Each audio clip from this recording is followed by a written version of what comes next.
La barbe bleue. Il était une fois un homme qui avait de belles maisons à la ville et à la campagne, de la vaisselle d'or et d'argent, des meubles en broderie et des carrosses tout dorés. Mais, par malheur, cet homme avait la barbe bleue. Cela le rendait si laid et si terrible qu'il n'était femme ni fille qui ne s'enfuit devant lui. Une de ses voisines, dame de qualité, avait 2 filles parfaitement belles. Il lui en demanda une en mariage, en lui laissant le choix de celle qu'elle voulait lui donner. Elle n'en voulait point toutes deux, et se le renvoyait l'une à l'autre, ne pouvant se résoudre à prendre un homme qui eût la barbe bleue. Ce qui les dégoûta encore, c'est qu'il avait déjà épousé plusieurs femmes, et qu'on ne savait ce que ces femmes étaient devenues. La barbe bleue, pour faire connaissance, les mena avec leur mère et 3 ou 4 de leurs meilleurs amis et quelques jeunes gens du voisinage à une de ces maisons de campagne, où on demeura 8 jours entiers. Ce n'était que promenade, que parties de chasse et de pêche, que danses et festins, que collations. On ne dormait point, et on passait toute la nuit à se faire des malices les uns aux autres. Enfin, tout alla si bien que la cadette commença à trouver que le maître du logis n'avait plus la barbe si bleue, et que c'était un fort honnête homme. Dès qu'on fut de retour à la ville, le mariage se conclut. Au bout d'un mois, la barbe bleue dit à sa femme qu'il était obligé de faire un voyage en province de 6 semaines au moins pour une affaire de conséquence, qu'il la priait de se bien divertir pendant son absence, qu'elle fit venir ses bonnes amies, qu'elle les mena à la campagne si elle le voulait, que partout elle fit bonne chère. « Voilà, lui dit-il, les clés de 2 grands garde-meubles. Voilà celle de la vaisselle d'or et d'argent, qui ne sert pas tous les jours. Voilà celle de mes coffres forts, où sont mon or et mon argent. Celle de mes cassettes, où sont mes pierreries.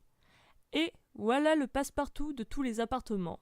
Pour cette petite clé-ci, c'est la clé du cabinet au bout de la grande galerie de l'appartement bas. Ouvrez tout, allez partout, mais pour ce petit cabinet, je vous défends d'y entrer. Et je vous le défends de telle sorte que, s'il vous arrive de l'ouvrir, il n'y a rien que vous ne deviez attendre de ma colère. » Elle promit d'observer exactement tout ce qui lui venait d'être ordonné, et, lui, après l'avoir embrassée, monte dans son carrosse et part pour son voyage. Les voisines et les bonnes amies n'attendirent pas qu'on les envoyât quérir pour aller chez la jeune mariée, tant elles avaient d'impatience de voir toutes les richesses de sa maison, n'ayant osé y venir pendant que le mari y était, à cause de sa barbe bleue, qui leur faisait peur. Les voilà aussitôt à parcourir les chambres, les cabinets, les garde-robes, toutes plus belles les unes que les autres.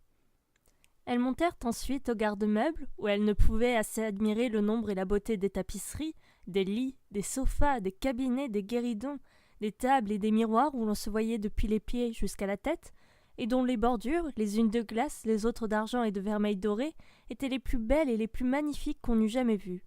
Elles ne cessaient d'exagérer et d'envier le bonheur de leur amie, qui, cependant, ne se divertissait point à voir toutes ces richesses, à cause de l'impatience qu'elle avait d'aller voir le cabinet de l'appartement bas.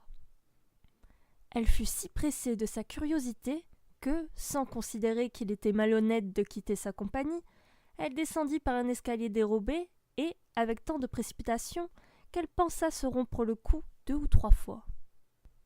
Étant arrivée à la porte du cabinet, elle s'y arrêta quelque temps, songeant à la défense que son mari lui avait faite et considérant qu'il pourrait lui arriver malheur d'avoir été désobéissante.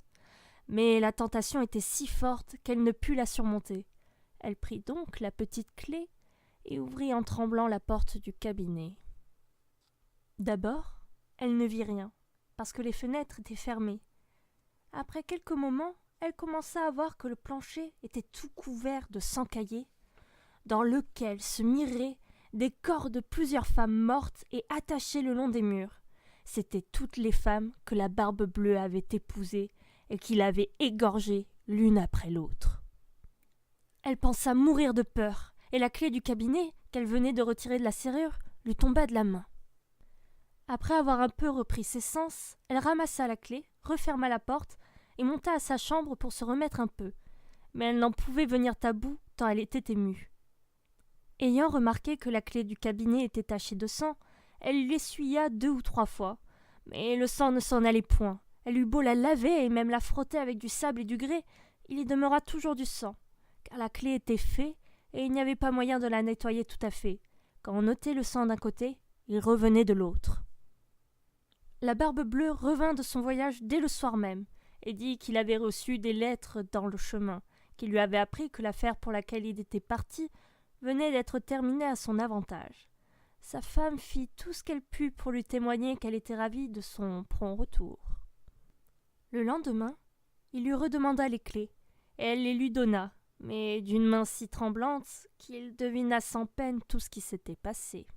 « D'où vient, lui dit-il, que la clé du cabinet n'est point avec les autres ?»« Il faut, dit-elle, que je l'ai laissée là-haut, sur ma table. »« Ne manquez pas, dit la Barbe-Bleue, de me la donner tantôt. » Après plusieurs remises, il fallut apporter la clé.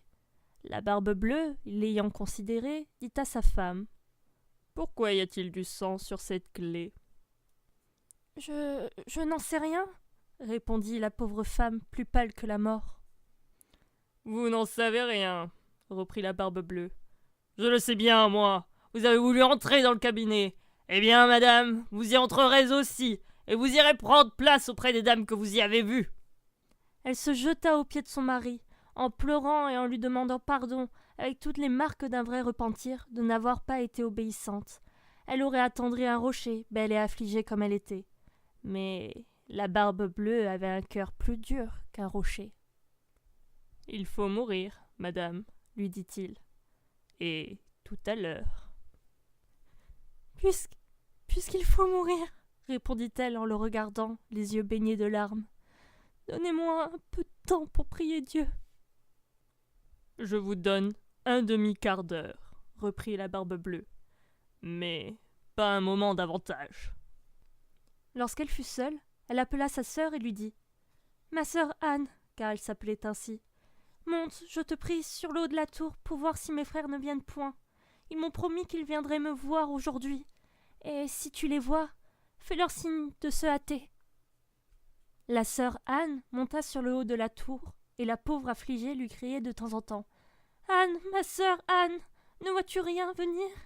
Et la sœur Anne lui répondait: « Je ne vois rien que le soleil qui poudroie et l'herbe qui verdoie. » Cependant, la Barbe-Bleue, tenant un grand coutelas à la main, criait de toute sa force: « Descends vite, ou je monterai là-haut. »« Encore un moment, s'il vous plaît, » lui répondit sa femme. Et aussitôt, elle criait tout bas: « Anne, ma sœur Anne, ne vois-tu rien venir ?» Et la sœur Anne répondait: « Je ne vois rien que le soleil qui poudroie et l'herbe qui verdoie. »« Descends donc vite, » criait la Barbe-Bleue, « ou je monterai là-haut. »« Je m'en vais, » répondait sa femme.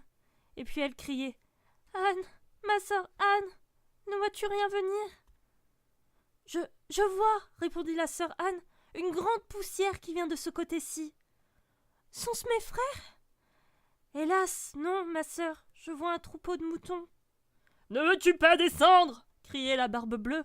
« Encore un petit moment, » répondait sa femme.